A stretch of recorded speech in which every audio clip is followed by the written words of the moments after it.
감사합니다. 요한복음 12장 12절로 19절에 있는 말씀을 본문의 말씀으로 선택했습니다. 다 같이 하나님의 말씀을 찾아보도록 하겠습니다. 요한복음 12장 12절로 19절입니다. 제가 가진 성경은 168쪽입니다. 다 찾으신 줄 알고 교도하도록 하겠습니다. 12절을 제가 먼저 읽습니다. 그 이튿날에는 명절에 온 큰 무리가 예수께서 예루살렘으로 오신다는 것을 듣고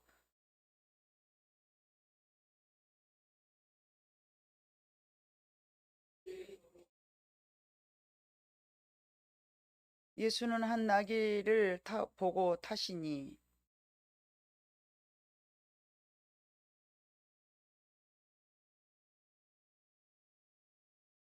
제자들은 처음에 이 일을 깨닫지 못하였다가 예수께서 영광을 얻으신 후에야 이것이 예수께 대하여 기록된 것임과 사람들이 예수께 이같이 한 것임이 생각났더라.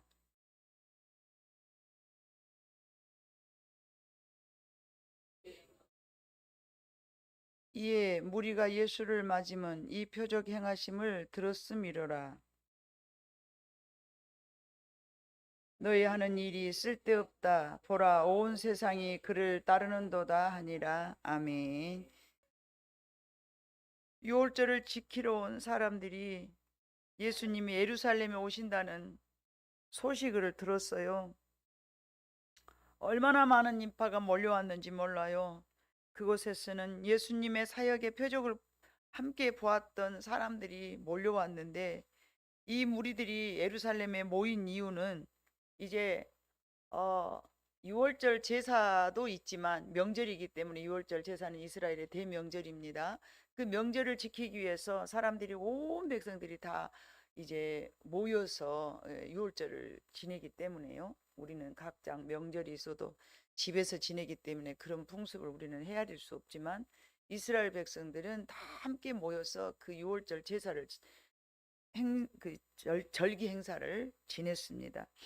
그 6월절 행사를 이제 일주일 앞두고 이제 마지막 오늘이 이제 다음 주일에 종료 주일이고 이제 주님이 고난을 맞이하기 위해서 준비한 날이지 않습니까?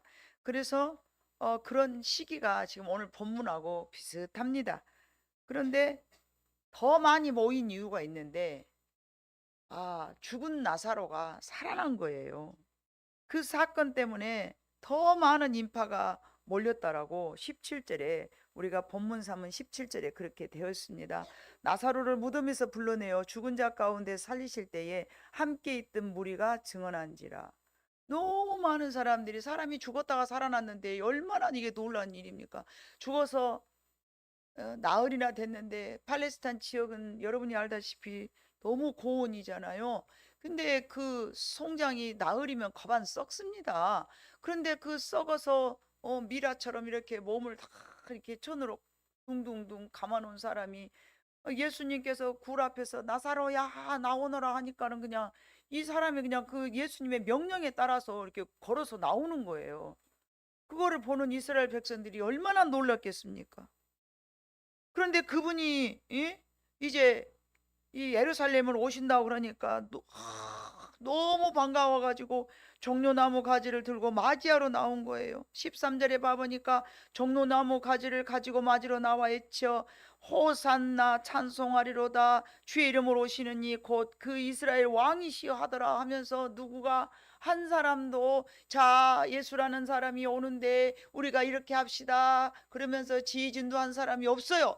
그런데 다 누구 한나가 시작하니까 이제 호산나 하면서 이제 종려나무 가지를 손에다 꺾고 옷을 자기 웃도리를 전부 벗어서 예수님이 갈 수 있는 그 길에다가 쫙 옷을 벗어서 이렇게 이제 깔아놓고 요즘으로 말하면은 그 연예인들이 내려올 때 레드 카펫 그런 거래요.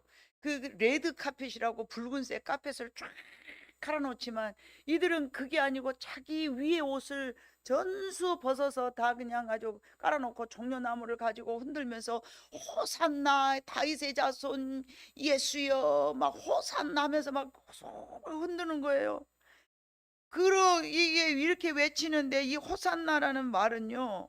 여러분 호산나는 그게 무슨 말이냐면은 그냥 반가워서 외치는 소리가 아니라 이제 이 호산나는 헬라어로 지금 구원해 주소서 이런 뜻이에요.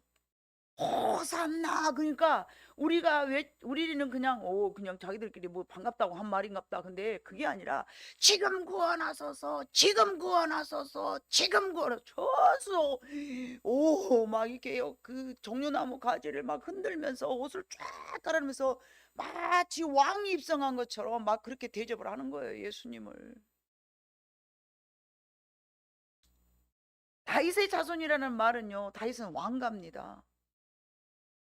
이 이스라엘 사람들은 다윗의 후손에서부터 메시아가 태어난다는 것을 하나님께서 예언을 해줬기 때문에 수없이 이 다윗의 후손에서 누군가가 우리를 건져낼 사람이 온다는 걸 그들이 알고 있었어요. 그런데 이 예수가 죽은 사람을 살리니까 우리가 기다렸던 그 메시아로구나 그러면서 호산나 지금 구원하소서 막 그렇게 외치는 거예요. 그런데 이게 웬일입니까? 예? 자, 이 호산나는 유대인들이 구원할 정치적 영웅에 대한 소망이 담겨져 있어. 정치적 영웅, 왕으로 정치적 이 로마의 압제에서 우리를 구원해 줄 만한 이 자기들이 생각하는 왕으로 생각하고. 그런데 이게 웬일이냐? 예수님께서는 그들이 무슨 마음을 품고 있는지를 모를 리가 없으신 예수님께서 무엇을 타고 오시는 걸 14절 봐보니까 한 어린 나귀를 보고 한 어린 나귀를 탄 거예요. 나귀는요 아이들이 타는 거예요. 아이들이. 왕은요 말을 타야죠. 말을 타고 개선문 장군처럼 막 말을 타고 따가닥 이렇게 들어와야 돼요. 그런데 예수님은요 한 번도 타보지 않은 어린 나귀는 여러분 말보다 키가 어때요? 작아요. 이거는 예수님께서는 무엇을 의미하시는 거예요? 야, 너희들이 생각한 나는 그런 왕이 아니야. 나는 겸손의 겸손의 왕, 반대로 겸손의 왕, 낮아짐의 왕. 나는 아주 낮아. 너희를 위해서 난 죽을 제물로 왔거든. 그러니까 나는 너희가 생각하는 그런 위에 있는 왕이 아니라 짓밟힌 왕으로 나는 온 거야. 그러면서 나귀를 턱 타고 입성하시는 거예요. 무언의 가운데에서 예수님은 지금 이 말씀을 하시는 거죠. 그래서 16절에 봐보니까 제자들이 이 일을 깨닫지 못하여서 그러니까 왜 예수님이 갑자기 나귀를 타셨지? 알 수가 없어요. 알 수가 없었어요. 이스라엘 왕이여 이렇게 외치는 호산나 지금 구원하소서 이 말과는 예수님의 입성하신 모습은 너무나 상반되는 내용인 거예요. 그런 상황에 전혀 어울리지 않아요. 그러나 제자들은 수많은 무리들 또 많은 사람들이 예수님이 왜 나귀를 탔는가 그 이유를 아무도 알 수 없었어요. 15절에 봐보니까 이는 기록된 바 시온에 따라 두려워하지 말라 보라 너의 왕이 나귀 새끼를 타고 오신다함과 같더라. 예수님은 구약 선지자를 통하여서 예언해 오신 그 말씀을 그대로 다 말씀을 이루십니다. 이렇게 하리라 이렇게 선포가 됐잖아요. 그러면 그 말씀을 그대로 살아내시는, 그래서 예수님께서 마지막 십자가에 지시고 뭐라고 말씀하셨어요? 다 이루었다 그러시잖아요. 예수님께서는 지금 한 말씀 한 말씀을요 선지자들이 애어내는 그 말씀을 삶을 통해서 하나씩 이루어내고 있는 거예요. 사랑하는 성도 여러분, 우리가 알든 모르든 저와 여러분도 하나님이 우리에게 주신 그 삶을 이루어내야 될 줄로 믿습니다.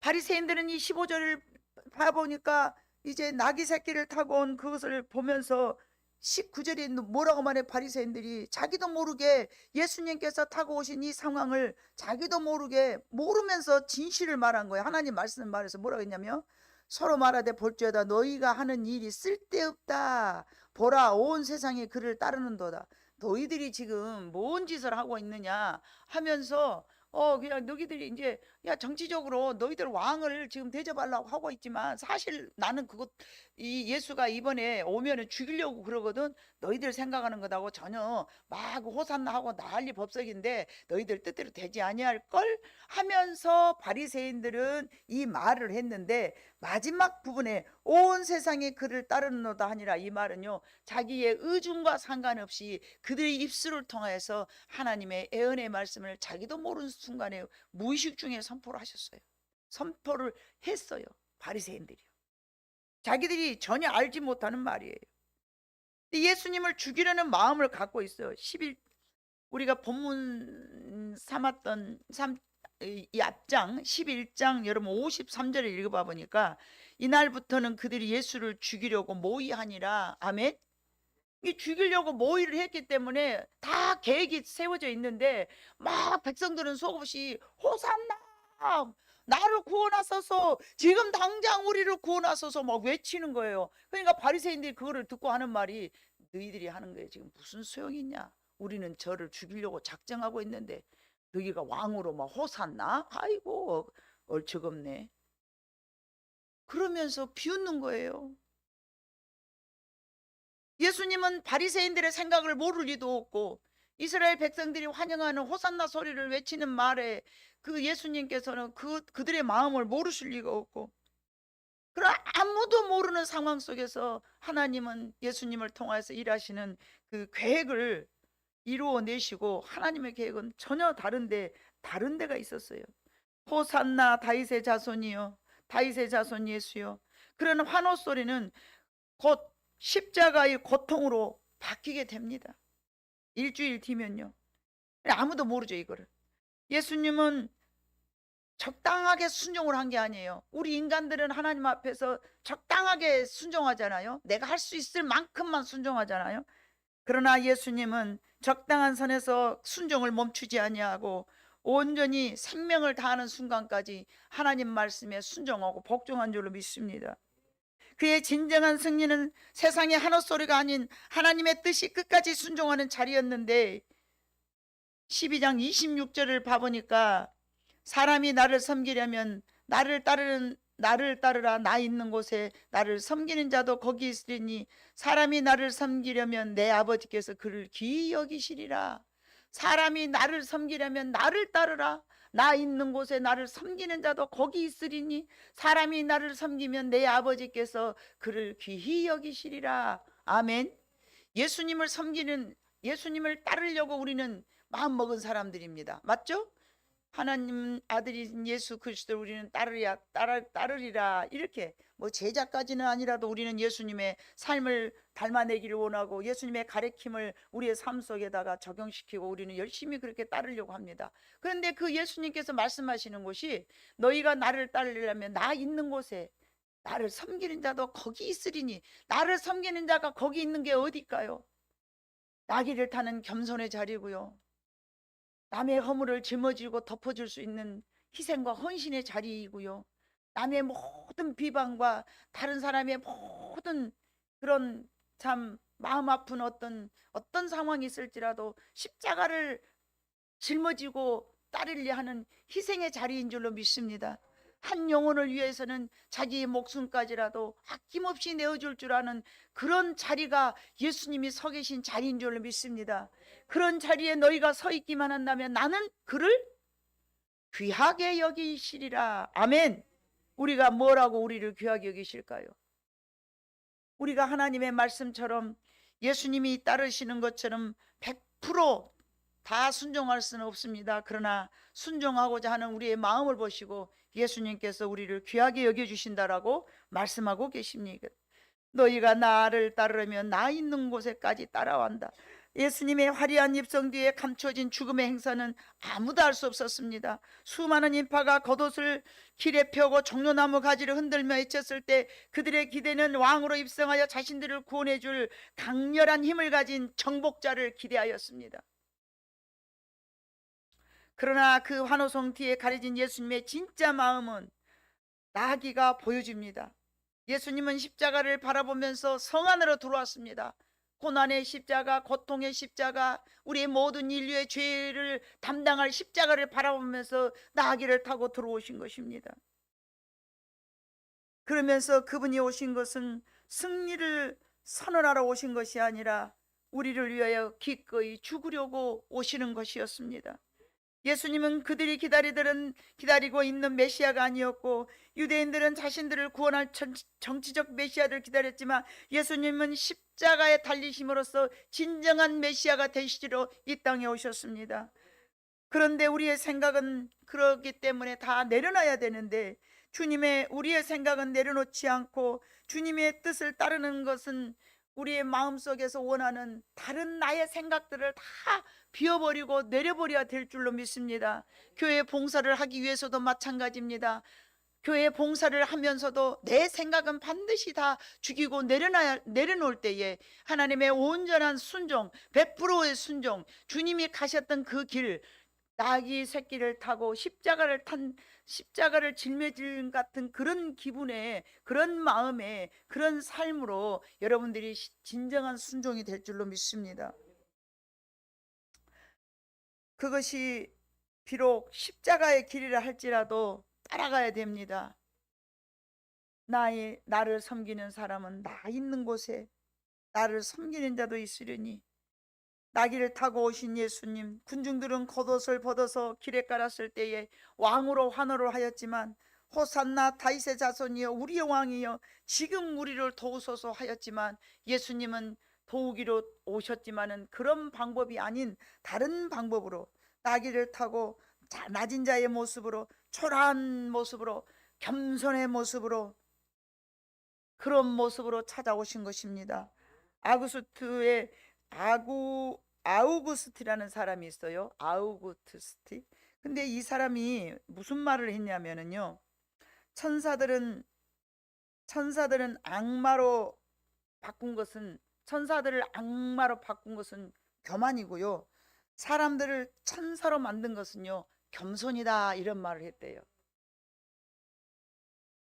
천사를 악마로 바꾼 것은 교만이고요, 악마를 천사로 바꾸는 것은 겸손이다. 아멘? 이해가 가시죠?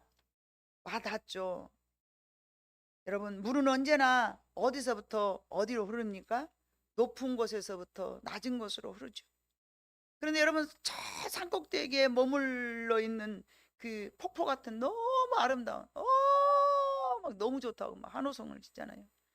근데 산꼭대기 너무 높은 데 있는 물은요, 아름다운 풍경이 될 수는 있겠지만 가장 골짜기 낮은 곳에 내려온 물은요, 목마른 짐승들을 먹일 수 있는, 마른 땅을 적셔줄 수 있는, 생명을 살리는 물이 된답니다.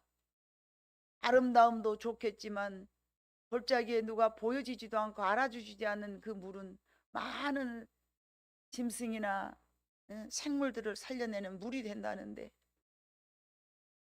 예수님은 하늘 보좌를 내려놓으시고 메마른 땅을 살리기 위하여 가장 낮은 자리에 십자가 지는 곳까지 흘러내려오신 줄로 믿습니다. 주님이 낮아졌기 때문에 비로소 우리 안에 생명의 꽃이 필 수 있어요. 한 제자가 스승을 찾아와서 지혜를 구했어요. 스승님, 제가 지혜를 좀 갖고 싶은데 어떻게 하면 지혜를 구할 수 있을까요? 내가 정말 지혜가 필요합니다. 잠언서에도 봐보니까 지혜가 너무너무 좋다는데 이 지혜를 어떻게 하면 얻을 수 있을까요? 여러분, 잠언서 봐보세요. 지혜가 가지고 있는 것이 어마무시합니다. 근데 그 지혜를 우리가 어떻게 하면 얻을까요? 그래서 스승이 제자에게 말을 한 거예요. 저 지혜를 얻고 싶은가? 예. 그래? 그러면 저 뒤에 있는 찻잔을 갖고 오고 주전자를 가져오게. 그랬더니 찻잔을 딱 가져온 거예요. 자, 손에 들어봐. 그랬더니 손에다 이렇게 떡 들고 있었어요.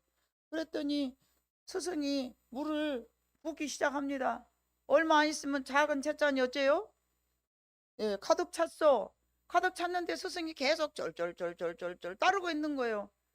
스승님, 잔이 찼는데요? 넘치는데요? 계속 넘쳐요. 알고 있어. 이 장과 같이 지혜를 얻고 싶은다면 자네의 생각을 다 비우게. 비워야만이 지혜를 얻어낼 수 있네. 비우지 않고는 하나님의 것을 우리가 채울 수가 없습니다. 나라는 존재, 내가 옳다고 생각하는 그 모든 것들, 그거를 내릴 때에 비로소 하나님의 아름다운 보배와 같은 지혜가 우리 안에 채워질 줄로 믿습니다. 여러분, 당시 바리새인들의 마음에는 자신들이 알고 있는 지식이 가득 차 있었습니다. 그래서 예수님의 말씀을 마음에 담아둘 수가 없었습니다. 이미 자기의 지식과 자기의 생각으로 가득 차 있었습니다. 세상은 끊임없이 더 높아져라, 더 많이 가져라, 네 권리를 주장해라 하지만 예수님은 가장 낮은 곳으로 내려가 죽기까지 우리를 위하여 순종하신 줄로 믿습니다. 그리고 이제 역설적으로 우주에서 가장 높은 이름을 얻으셨습니다. 예수님이 십자가에 죽으실 때는 보잘것없고 초라하고 별 볼 일 없는 사람으로 취급당했지만 지금은 온 우주가 높일 수 있는 가장 아름다운 이름으로 이제 높아졌습니다. 우리는 지금 무엇을 여러분 타고 계십니까? 호산나, 여러분을 호산나 막 하면서 누군가가 여러분들을 막 맞이해주고 누군가가 여러분들을 막 귀하게 여겨준다면 사람인데 으쓱으쓱 안 할까요? 어우, 저 사람이 나를 알아주니까 너무 기분 좋구만. 아니, 그래, 네가 진짜 사람 볼 줄 안다. 야, 나 원래 그런 사람이었어. 근데 사람들이 나를 안 알아주더라고. 근데 내가 얼마나 속이 상했는가 몰라. 그런데 야, 네가 진짜 사람 볼 줄 아네, 나를 알아주네 하면서 뭐 주머니에 있는 거 내주기도 하고 자기를 알아주니까 얼마나 기분이 으쓱으쓱하겠습니까? 그러나 여러분, 주님이 우리에게 보여주신 것은 말이 아니고 낙이었습니다. 여러분은 지금 무엇을 타기를 원하십니까? 개선 장군이 타고 오는 말 6마리가 끄는 아주 병마를 타고 싶으십니까? 아니면은 그래요, 뭐 그 정도는 아니라도 그냥 따가닥따가닥 말이라도 타야지. 아니면은 내가 이런 거 저런 거 다 갖고 싶었고 나도 그런 위치에 올라가고 싶고 나도 그런 대접 좀 한번 받아보고 싶었지만 주님 닮은 마음으로 내가 그거 다 내려놓고 낙이라도 타고 내가 주님이 나를 안 태워주면 또 어쩝니까? 걸어서라도 주님 가는 그 길만 갈 수 있다면 어디든지 가겠습니다. 여러분, 종려 가지를 흔들던 손에 이제는 우리의 고집과 우리의 욕심을 내려놓고 겸손의 나귀를 타야 될 줄로 믿습니다. 우리는 종려 가지를 들고 왕이 되신 예수님 오시옵소서, 내 삶을 변화시켜 주시옵소서, 주님이 오시면 나의 삶의 모든 것이 변화될 줄로 믿습니다 하면서 주님을 어쩌면 우리도 그렇게 기다렸을 수 있습니다. 그러나 이제는 나귀를 타고 오신 예수님의 그 마음을 우리는 이제 알고 들었기 때문에 주님이 진정으로 우리에게 뭘 원하시는 것을 아버지 하나님 이 말씀을 통하여서 여러분들이 갈아타시기를 원합니다. 예수님의 자리에 서 있었다면, 예수님의 자리에 우리가 나란히 서기를 원한다면 우리는 빈잔으로 있어야 됩니다. 내가 알고 있는 지식, 내가 생각하고 있는 가장 아름다운 모든 것들 다 내려놓고 내가 비워질 때 비로소 하나님의 은혜가 담겨지기 시작하기 때문에 나를 비우시는 여러분 모두가 되시기를 바랍니다.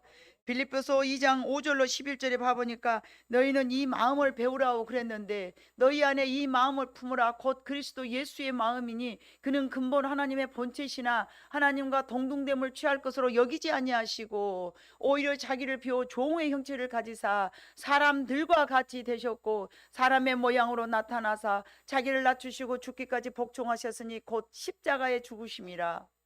이름으로 하나님이 그를 지극히 높여 모든 이름 위에 뛰어난 이름을 주사 하늘에 있는 자들과 땅에 있는 자들과 땅 아래에 있는 자들로 모두 무릎을 예수의 이름에 꿇게 하시고 모든 입으로 예수 그리스도를 주라 시인하여 하나님 아버지께 영광을 돌리게 하셨느니라. 아멘. 우리가 낮아질 때 하나님께서 우리를 세워주신다는 말씀이십니다. 우리를 비울 때 하나님께서 우리를 높여주신다는 말씀이십니다. 호산나 종려나무 가지를 흔들었던 군중들, 그러나 나귀를 타고 입성하신 예수님, 종려는 승리와 번영이라는 뜻을 가지고 있습니다. 그러나 나귀는 평화와 겸손입니다. 호산나 종려나무는 승리와 번영을 원하고 승리와 번영을 위하여 많은 사람들은 그것을 향하여서 손을 흔들었습니다. 내가 승리하고 번성하기를 원한다고. 주님이 승리하고 주님이 번성하기 원한다는 뜻이 아니에요. 자신들이 번성하고 자신들이 승리하기를 원한다는 뜻이었어요. 누구를 통하여서요? 예수 그리스도를 통하여서요. 그러나 예수님은 평화와 겸손을 대답하셨습니다. 아니야, 평화와 겸손해라. 군중의 한성 소리에 상관없는 예수님의 모습, 누가 예수님을 알 수 있을까요? 예수님의 순종은 적당한 선에서 절대 멈춤이 아니었습니다. 자신의 생명을 다하기까지였는데 진정한 승리는 세상에서 알아주는 환호가 아니라 하나님의 뜻에 끝까지 순종하는 자에게 주어진 줄로 믿습니다. 아무도 예수님을 알아볼 수 없었습니다. 당시 예수님의 제자들도 알지 못했습니다. 나중에 예수님께서 영광을 받으신 후에 알게 됐다고 말했는데 그것은 보혜사 성령님의 동행해 주신과 깨닫게 하심인 줄로 믿습니다. 요한복음 14장 26절에 봐보니까 보혜사 곧 아버지께서 내 이름으로 보내실 성령 그가 너희에게 모든 것을 가르치고 내가 너희에게 말한 모든 것을 생각나게 하리라. 아멘. 예수님이 살아계시는 동안에 예수님의 말씀을 제자들에게 다 가르쳤지만은 아무도 그 뜻이 무슨 뜻인지를 모르는 거예요. 성령님이 우리로 하여금 예수님의 말씀을 깨닫게 하시지 아니하면은요 아무도 깨달을 수가 없습니다. 오늘 이 예배 가운데도 성령님이 함께 하실 때에 여러분의 마음속에 깨달음이 있을 줄로 믿습니다. 성령님이 내주하지 않는 예배는요 진정과 신령으로 드리는 예배가 아닙니다. 우리가 아무리 어떤 말씀을 들었어도 성령의 임재가 임하지 않으면요 그 말씀이 깨달아지지가 않습니다.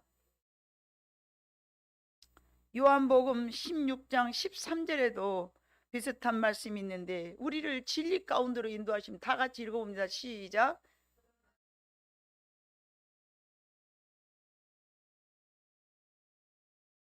스스로 말하지 않고 오직 들은 것을 말하며 장래일을 너희에게 알리시리라. 아멘. 성령, 진리의 성령이 오시면 그가 너희를 모든 진리 가운데로, 여러분 성령이 임해야 성경 말씀도 깨달아지는 거예요. 성령이 임하지 않으면 말씀이 아니고 역사입니다.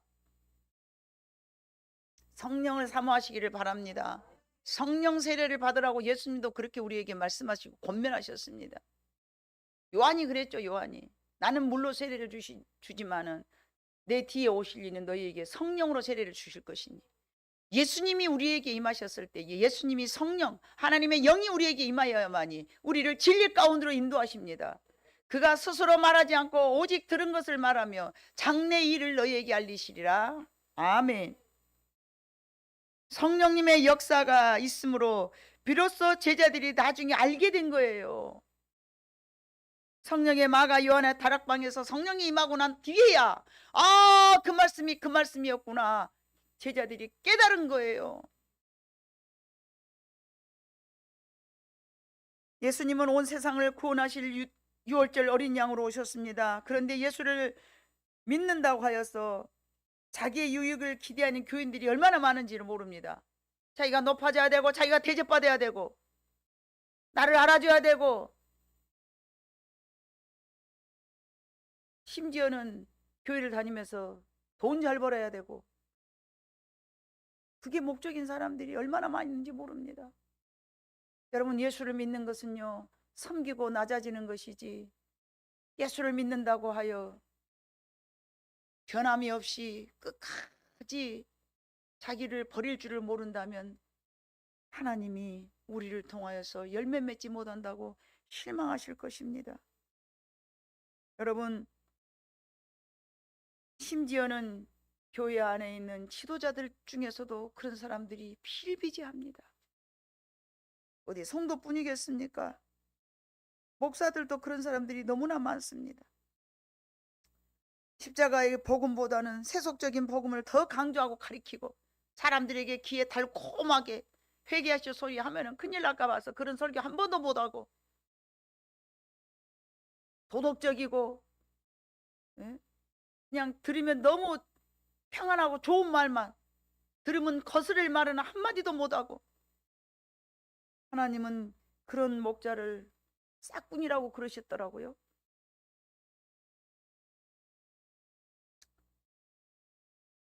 런던의 에그리컬처 홈에서 15,000명이 모이는 대규모의 집회를 계획한 뒤 찰스 스펀전이라는 목사님에게 설교를 부탁했어요. 당시 찰스 스펀전 목사님은 굉장히 영이 맑으신 분이에요. 책을 굉장히 많이 썼습니다. 제 책상에도 몇 권 있습니다. 대단히 유명하신 분입니다. 찰스 스펄전. 그런데 그분에게 설교를 부탁을 했는데 자꾸 아이고 이번에는 바빠서 안 되겠어요. 제가 다른 계획이 있어서 안 되겠습니다. 자꾸만 미루는 거예요. 그래서 그 담당자가 아니 15,000명이나 모이는 대규모 집회인데 왜 자꾸 거절을 하십니까? 이렇게 많은 사람들이 모이는데 설계를 해 좀 주셔야 되잖아요. 거듭 부탁을 한 거예요. 그러자 스펄전은 이렇게 대답을 했다고 그럽니다. 15,000명이 모인 것이 중요한 게 아니라 그곳에 하나님의 뜻이 있느냐가 더 중요합니다. 라고 거절을 했다고 합니다. 우리는 하나님의 뜻을 발견하고 즐거워하며 그 뜻을 따라서 살아야 됩니다. 예수님이 우리에게 보여주신 오늘 말씀은 겸손과 평화의 왕으로 오신 것을 우리에게 말씀해 주고 계십니다. 그분은 세상이 알아주지 않았어요. 그분이 이 땅에 오심을, 예수님을 누군가가 예수님이 진정한 왜 오신가 그 목적을 알아주는 사람이 아무도 없었어요. 그러나 누가 알아주든 안 알아주든 예수님은 하나님의 말씀에 순종하여서 내가 무엇 때문에 여기서 있어야 되고 내가 무엇 때문에 여기 이 땅에 내려왔는가를 너무 잘 알고 계시기 때문에 그 하나님의 말씀에만 순종하였습니다. 우리도 살다 보면 여러분 사람들이 나를 알아주지 못했을 때 내가 서운할 수도 있고 내가 마음이 아플 수도 있고 또 내 기대에 미치지 못하면은 조금 아쉬울 때도 있지 않습니까? 그러나 우리는 언제든지 예수님이 우리에게 말씀해 주신 것처럼 내가 진정으로 예수를 믿는 이유와 목적이 무엇인가를 분명히 알아서 그 목적을 쫓아가는 여러분 모두가 되시기를 주님 이름으로 축복합니다. 주님은 오직 십자가를 지기에 이 땅에 오셨기 때문에 그 십자가를 지는 것이 당신의 목적이었어요. 왕으로 오시니여 막 호산나 해도 그거를 기절에도 안 들으신 거예요. 사람이 그러기가 힘들어요. 그러기가 힘듭니다. 저부터라도 누군가가 막 아이고 목사님 예? 뭐 이게 한 뭐 몇만 명 모인 데서 설교 한번 해주십시오. 얼마나 기분 좋겠습니까? 으쌰으쌰 하면서 누군가 나를 알아주네 하면서 얼마나 제가 들떠가지고 막 어떻게 하면 더 잘해볼까 하고 막 아주 그냥 열심히 하지 않겠습니까? 그러나 주님은 우리에게 말씀하십니다. 그분의 뜻을 알고 그분의 뜻을 쫓아가야 된다고. 나 있는 곳에 너희도 있기를 원한다라고 예수님이 말씀하셨습니다. 한 주간 여러분 우리가 이제 사순절 마지막 주간이거든요. 마지막 주간을 살면서 주님이 진정으로 우리에게 원하는 게 무엇인가? 주님이 우리에게 삶으로 나타내 보여주신 것이 무엇이었는가? 이런 것들을 여러분들이 생각하시면서 주님이 다 각자에게 주어진 사명이 있지 않습니까? 그 사명이 나는 무엇인가? 나는 무엇인가? 교회 안에서 행정적으로 뭐 하고 그런 거 말고요. 그냥 내가 개인적으로 하나님 앞에 내가 뭘 하기를 원하시는가? 주님이 우리에게 보여준 것이 무엇인가? 주님이 나한테 원하시는 것은 무엇인가? 저한테는 늘 말씀하십니다. 영혼을 사랑해라. 내 구주 예수를 더 사랑해라. 죽기까지 낮아져라. 내가 너를 사랑함 같이 이웃을 네 몸과 같이 사랑해라. 수없이 저한테는 그렇게 말씀하십니다. 여러분들에게는 어떤 말씀을 주셨는지 모르겠습니다. 여러분들도 주님의 그 크신 사랑을 힘입고 살아가면서 나는 무엇으로 하나님을 기쁘게 해드릴 것인가? 저는 사실은요, 정말 한 40세까지는 나 자신을 위해서 살아왔습니다. 나 자신을 위해 살아왔는데 참 이게 잘 안 되더라고요. 그 순간부터 이제 깨달은 것도 성령님이 저한테 미련한 저한테 깨달음을 주셨어요. 내가 하나님의 온전한 기쁨이 되기를 원하시는구나. 모든 것을 비워내고 온전히 하나님만을 위해서 살면서 하나님의 기쁨, 지금도 물론 하나님의 완전한 기쁨은 되지 못합니다만은 그쯤에서부터 제가 내 인생을 바꾸기 시작했습니다. 아, 하나님께서는 이 부족한 나한테 원하시는 것이 있구나. 그 말씀을 이제 마음속에 깨달은 후부터는 하나님의 기쁨이 되어야 되겠다라고, 부족하지만 하나님의 기쁨이 되기 위해서 살아왔더니 어느 순간 보잘것없지만 여러분들에게 말씀을 증거하는 사람으로 이렇게 서 있습니다. 자격은 없습니다. 가진 것도 없고요, 갖춰진 것도 없습니다. 그러나 최선을 다해서 주님의 기쁨이 되기만을 원합니다. 사람인지라 때로는 실수도 하고 허물도 많겠죠. 그러나 어찌됐든 내 마음 중심에는 주님을 기쁘게 하며 살아가리라. 이 마음만큼은 변함이 없습니다. 사랑하는 성도 여러분, 우리 모두는 그분에게 너무 많은 것을 받지 않았습니까? 바울이 그렇게 말했습니다. 나는 빚진 자라다. 빚졌죠. 바울만 빚졌습니까? 우리 모두도 다 빚졌습니다. 우리는 사랑의 빚을 갚아내는 저 여러분이 될 줄로 믿습니다. 하나님 앞에 이렇게 많이 받았는데 저는 이만큼이라도 감당하고 갚아내기를 원합니다.